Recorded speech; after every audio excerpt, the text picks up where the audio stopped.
नमस्कार, जय भीम, जय संविधान।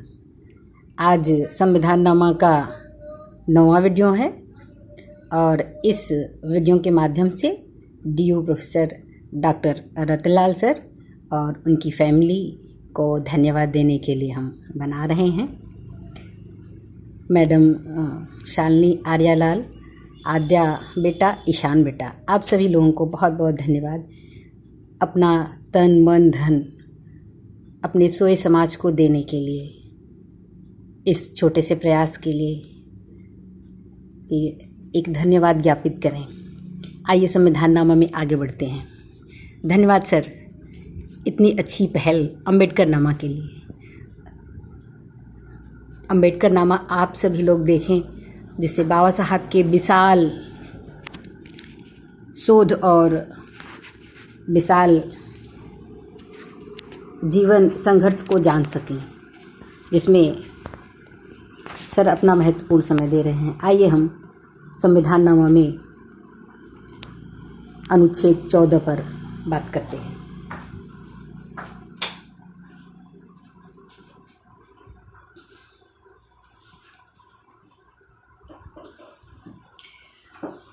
संविधान नामा में आज हम बात करेंगे समता के अधिकार का, जो पिछले वीडियो में थोड़ा सा इस टॉपिक को हम इनकम्प्लीट कर पाए थे, उस पर हम बात करते हैं। समता के नियम के अपवाद का मतलब होता है जो लागू ना हो सके और जिनको विभिन्न कुछ परिस्थितियों में ही लागू किया जा सकता है। जैसा पिछले वीडियो में बताया था, अनुच्छेद 14 में नैसर्गिक न्याय के सिद्धांत की बात की गई थी। नैसर्गिक न्याय के सिद्धांत की बात की गई थी। आज हम जानेंगे समता के नियम कहाँ कहाँ लागू नहीं होंगे, जो अपवाद है वो कहाँ कहाँ लागू नहीं होते हैं।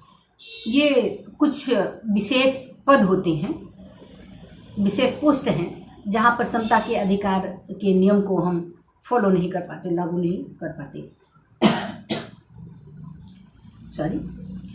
उदाहरण के नंबर 1 भारत के राष्ट्रपति, नंबर 2 राज्य के राज्यपाल, नंबर 3 लोक अधिकारी, नंबर 4 न्यायालयों के जस्टिस, नंबर 5 विदेशी कूटनीतिज्ञ, नंबर 6 भूतपूर्व राज्यों के नरेश।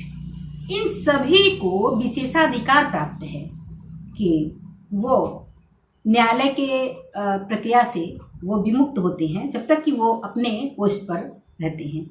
यह अनुच्छेद 31 के तहत इन सभी अधिकारियों को संवैधानिक पोस्ट पर जो लोग हैं उन लोगों को ये विशेषाधिकार प्राप्त है कि जिससे कि वो बिना किसी हस्तक्षेप के, बिना किसी डिस्टर्बेंस के वो देश की सेवा में और देश की भलाई में, भारत के भारतीयों के हित में फैसले ले सकें बिना किसी डर और भय के। आगे हम देखते हैं अनुच्छेद 14 का संरक्षण। अनुच्छेद 14 का संरक्षण नागरिक और अनागरिक ये दोनों को प्राप्त है। अनुच्छेद 14 जो है व्यक्ति की बात करता है, वो सिर्फ भारत के नागरिक की बात नहीं करता, वो विशेष विदेशी नागरिक की भी बात करता है, क्योंकि समता का अधिकार जो है विदेशियों को भी प्राप्त है जितना कि भारत के नागरिक को। आइए हम देखते हैं। जो अनुच्छेद 14 व्यक्ति की बात करता है, अनुच्छेद 14 व्यक्ति की बात करता है। भारत के नागरिक हों जो घूमने फिरने या बिजनेस करने के लिए आए हों, या विदेशी व्यक्ति हों, सभी को समता का पूरा अधिकार प्राप्त है। इसका सीधा सा मतलब है भारत के भू क्षेत्र में रहने वाले सभी नागरिकों को अनुच्छेद 14 का अधिकार प्राप्त है। यह अनुच्छेद कोई विभेद नहीं करता, यह अनुच्छेद कोई भी भेद नहीं करता है किसी भी, चाहे वो नागरिक हो चाहे वो विदेशी नागरिक हो। जबकि अनुच्छेद 15, 16, 17, 18, अनुच्छेद 15, 16, 17, 18 जो है सिर्फ और सिर्फ भारतीय नागरिक को ही ये विशेष अधिकार प्राप्त है। अनुच्छेद 14 में विधिक व्यक्ति भी शामिल है, जो जैसे कंपनी हुई और लीगल पर्सन जो लोग होते हैं उन लोगों को भी अनुच्छेद 14 का उतना ही अधिकार प्राप्त है। अनुच्छेद 14 वर्गीकरण की अनुमति देता है, लेकिन वर्ग विधान को निषेध करता है। अनुच्छेद 14 वर्गीकरण की अनुमति देता है, किंतु वर्ग विधान का निषेध करता है। आइए अब हम आते हैं एक नए अनुच्छेद अनुच्छेद 15 पर। अनुच्छेद 15 बहुत महत्वपूर्ण अनुच्छेद है हमारा। जैसा कि हम सभी जानते हैं कि हमारे देश में जो है अनटचेबिलिटी बहुत बड़ी प्रॉब्लम है, रही भी है, और कहीं कहीं अभी भी हम इसको बड़े विभत्स रूप में देखते हैं। धर्म, मूलवंश, जाति, लिंग, जन्म स्थान, धर्म, मूलवंश, जाति, लिंग, जन्म स्थान के आधार पर विभेद को हमारा कॉन्स्टिट्यूशन बिल्कुल नकारता है। ये विभेद को प्रतिषेध करता है। अनुच्छेद 15 और 14 में विहित समता के अधिकार के सामान्य नियम को विशिष्ट उदाहरण है। अनुच्छेद 15 अनुच्छेद 14 में विहित समता के अधिकार के सामान्य नियम का विशिष्ट उदाहरण है। जो विधि अनुच्छेद 15 के अंतर्गत अवैध है वह अनुच्छेद 14 के अंतर्गत युक्ति वर्गीकरण के आधार पर विधि के द्वारा मान्य घोषित की जा सकती है।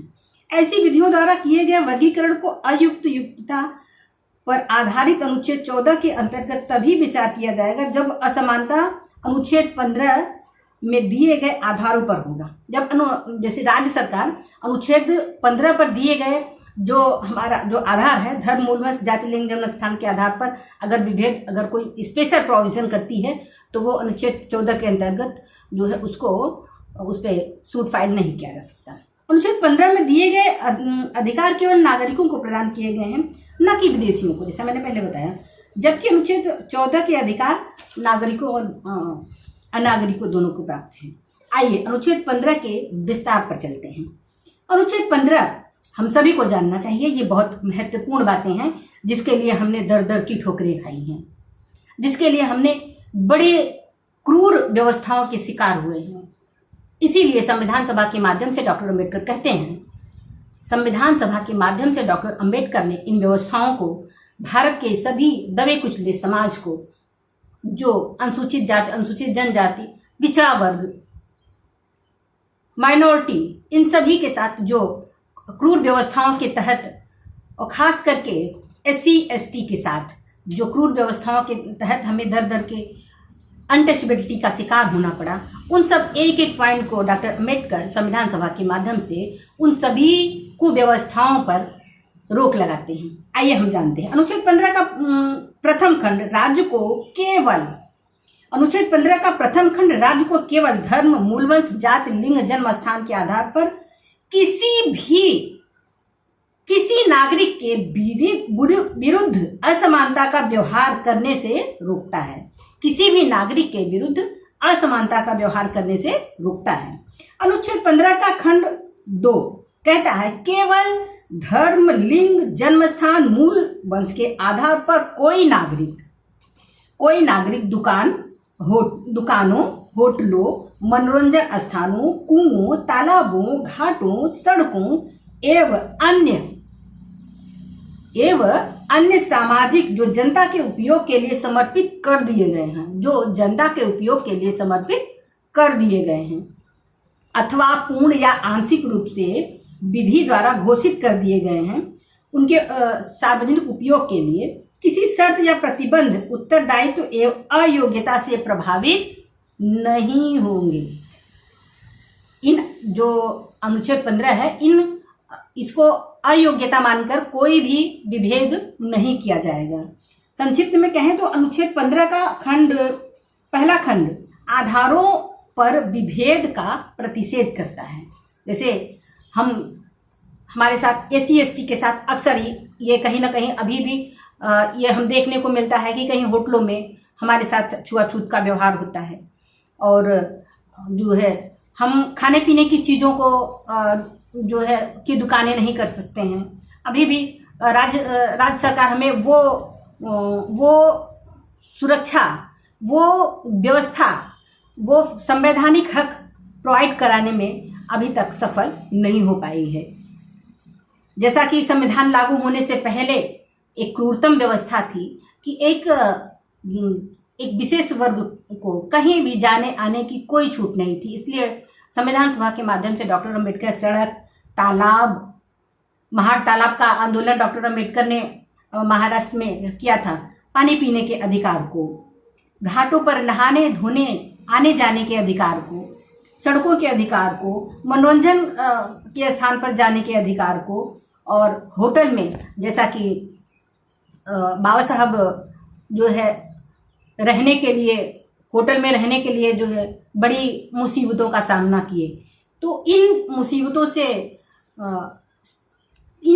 को झेलने के बाद डॉक्टर अम्बेडकर को ये अनुभव था, वो एक जो है अनुभवी और विद्वान व्यक्ति थे, जिनके आधार पर उन्होंने इन सारी व्यवस्थाओं को संविधान में लागू करवाया। आइए अनुच्छेद 15 का खंड 3 पर चलते हैं। अनुच्छेद 15 का खंड 3 स्त्रियों और बच्चों के लिए विशेष उपबंध की व्यवस्था करता है। अनुच्छेद 15 खंड 3 स्त्रियों और बच्चों के लिए विशेष उपबंध की व्यवस्था करता है।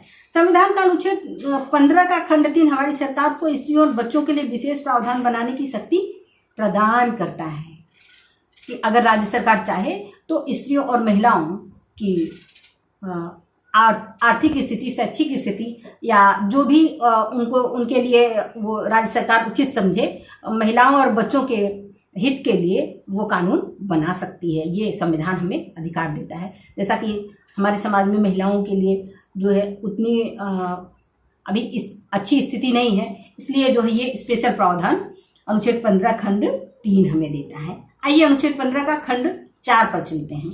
अनुच्छेद 15 का खंड 4 सामाजिक एवं शैक्षिक। सामाजिक एक बहुत बड़ा कारण हमारे देश में है। सामाजिक व्यवस्था के कारण एक बहुत बड़ा तबका शिक्षा से दूर रहा है।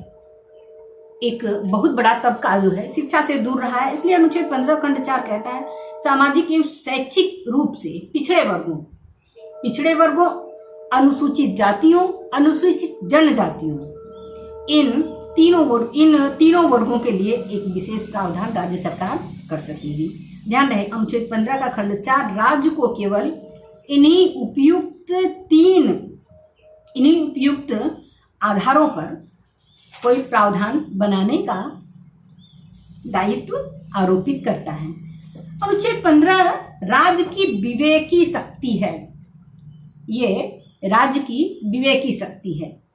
ये इस पर हम रिट फाइल इस पे माननीय न्यायालय रिट फाइल नहीं कर सकता है। यह अपवाद नहीं बल्कि राज्य सरकार पर की एक शक्ति है, इसके लिए रिट जारी नहीं किया जा सकता। यह अनुच्छेद जो है अनुच्छेद 15 का 4 जो है विधायिका और कार्यपालिका दोनों पर यह दायित्व आरोपित करता है। यह प्रावधान संवैधानिक है या नहीं, यह प्रावधान जो सामाजिक और शैक्षणिक स्तर पर बनाया जा रहा है, यह संवैधानिक है कि नहीं, इसकी जांच माननीय न्यायालय कर सकता है। और सबसे इम्पोर्टेंट बात जो ये है कि समाज में कौन सी श्रेणी, समाज में कौन सा वर्ग उक्त श्रेणी के अंतर्गत आता है, कौन सामाजिक और शैक्षणिक रूप से पिछड़ा हुआ है, इसकी जांच जो है, इसको सामाजिक और शैक्षणिक दृष्टि से पिछड़ा वर्ग कौन है, सामाजिक और शैक्षिक दृष्टि से पिछड़ा वर्ग कौन है, इसका निर्धारण माननीय सरकार, राज्य सरकार, केंद्र सरकार कर सकती है। अपने अपने स्तर पर जो है राज्य सरकार इसका निर्धारण कर सकती है। आज के वीडियो के लिए इतना ही। अब अगले वीडियो में हम मिलेंगे अनुच्छेद 16 पर। अनुच्छेद 16 जो है एक नया अनुच्छेद होगा। और वीडियो आपको कैसा लगा लाइक करें, शेयर करें, सब्सक्राइब करें, बेल दबाएं जिससे हमारी आने वाली वीडियो का नोटिफिकेशन आपको मिलता रहे। धन्यवाद। जय भीम, जय संविधान।